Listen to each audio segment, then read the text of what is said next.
કે ભાજપની સરકારે ચૂંટણી ગાયબ કરવા માટેનો કારસો રચ્યો। ગુજરાતની વિધાનસભાની સંસદીય પ્રણાલિકા છે કે ચૂંટણી ઉપર વિધાનસભામાં વર્ષોથી ચર્ચા થતી આવી છે। પહેલી વખત કંઈ એવું નથી, વર્ષો વર્ષ બજેટ બહાર પડે, અંદાજપત્ર ઉપરની માંગણીઓ પરની ચર્ચાઓ થાય છે, જેમાં ચૂંટણી નામના વિષય ઉપર વર્ષોથી ચર્ચા થતી આવી છે।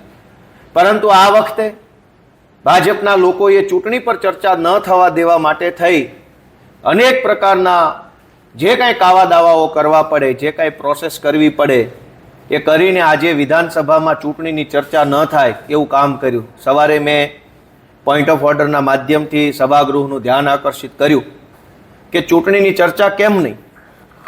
જે ચૂંટણીની ચર્ચા કરવા માટે 9 તારીખે સરકારે લખીને આપી દીધું હતું કે ચર્ચા થવાની છે અને આ ચર્ચા ઉપર કાપ દરખાસ્તો પણ રજૂ થઈ હતી। મેં પોતે પણ કાપ દરખાસ્ત રજૂ કરી હતી અને તમામ કાપ દરખાસ્તો રજૂ થયેલ હોવા છતાંય આજે ચૂંટણીની ચર્ચાથી ભાજપની સરકાર ભાગી ગઈ છે। એ બતાવે છે કે આમ આદમી પાર્ટીથી ભાજપ સરકાર ડરે છે।